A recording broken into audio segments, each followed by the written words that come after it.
I'm Adriana for Supreme Boxing here with the legendary fighter Roy Jones Jr. Roy, we're out here at this beautiful place, the Venetian Macau. You know, you're not here as a fighter. You're here more than just a commentator, but you're also here for a trainer. You're training here at Jessie Vargas. How excited are you to be here, to be as a trainer? Very excited. It's a lot like being as a fighter because you're still competing. You're getting a guy ready to compete, trying to get him to optimal shape, optimal feeling, optimal condition, and have him ready in every aspect of his fight game before the fight takes place. So that by the time the fight happens, he's 100% himself and ready to go.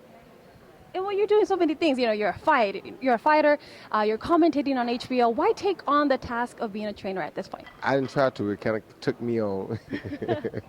But, you know, it's tough. And really, I'm the type of guy that the more you give me to do, the more I want to do. So since they gave me all those tasks, now I've decided that I must come back and do a fight, work a fight in the corner, commentate a fight, and fight myself. Now we doing something. See, now we got something for TV. Now we doing something that can't no other fighter on the planet possibly do because they ain't got the confidence, they ain't got the respect for the game, they ain't got the knowledge of the game. They can't just do all the things I can do. I mean, some of them might can do it close, but nobody do it like Roy Jones Jr. Look at the highlights yourself. Y'all must have forgot. When you go look at the highlights, you're going to look at them and realize but one man on the planet can do the things that Roy Jones do, and that's Roy Jones Jr. So because they have made me now come here to work a corner and to commentate fights, I just thought about it. I said to myself, wow, why not go ahead and add another fight on that?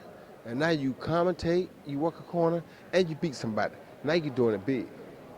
Well, you know, we're feeling pumped already. You know, you got that energy. Well, I want to know, are you planning on taking it slow and just focus on Jessie right now? Or are you going to get more people so we can see you more often? Well, Jessie, Jean Pascal right now, my only two.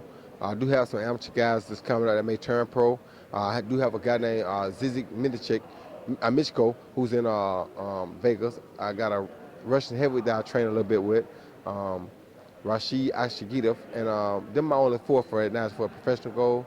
I got some younger professionals, Babyface, Freddie, a couple guys back at the house, Courtney Blocker, that I work with just because I'm at the gym with them anyway. So those are, but the main guy, just will be my main guy, and Jean Pascal, they were the first two. Those were my main guys, and then we'll go from there and see what happens. If I have time, I'll do more. If I don't have time, I'll do what I do and keep my crew.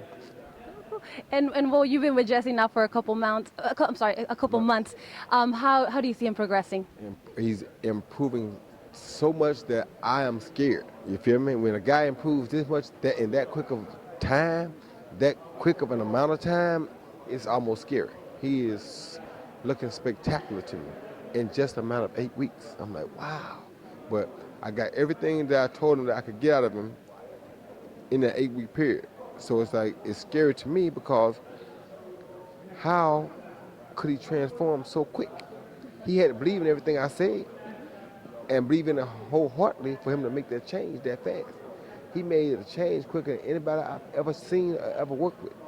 I'm like, wow, he has amazed me. He's truly shocked me and made me nothing but proud of him because he understood and was humble enough to respect what I thought about him and wanted to change it to what I want to see about him. And he did just that, and now, win, lose, or draw, he has done exactly what I want to see him do. He's prepared that now if he wants, he can win a fight the way he's supposed to win a fight. And if he don't win it like that, it's because the other guy had to get rid of him. You know, he looks good, he looks hungry, he looks ready, but you're also, you know, he's facing a tough opponent, Antonio DeMarco. You know, what do you see in him, and what kind of fight do you expect? DeMarco's a very good fighter, very strong guy, very strong fighter, a very confident guy. A guy that has to be dealt with, and we already are fully aware of that. He beat Linares. Linares to me was a great fighter, hard to beat Linares because Linares had good hand speed, good power in both hands. Linares is a real character, and for him to beat Linares said a lot to me. So I'm knowing that our hands are full. We don't have an easy task at hand, but Jessie is now properly prepared to deal with anything he sees, and that's what I'm most proud about. Well, we're definitely looking forward to seeing Jessie and Antonio DeMarco this Sunday. But what about, you know, the main event? The reason, you know, most of us are here, Manny Pacquiao, Chris Algieri. How do you see that turning out? That's a very good fight on paper. Unfortunately, the fight doesn't take place on paper, it takes place on canvas. But Algieri is a very good guy, very fast guy, very willing guy who's not going to come here to lay down. Pacquiao, as we know, is a Hall of Famer, future Hall of Famer, guy that's been really one of the best things in boxing over the last 15 years. And with that being said, they got to put him in the ring.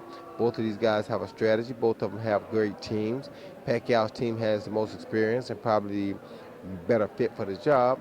Algieri has a different game plan, though, than anyone Pacquiao's face has had.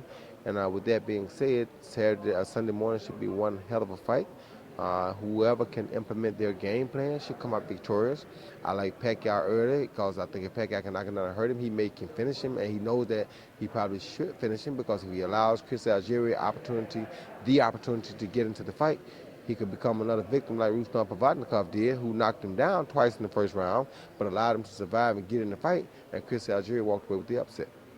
All right, well, we definitely know it's going to be a great morning. I keep saying great night, It's like great night of boxing, but great morning. Well, morning for us, night back in the U.S. There you go. Thank you so much for your time, and it's always good to see you. Thank you for having me.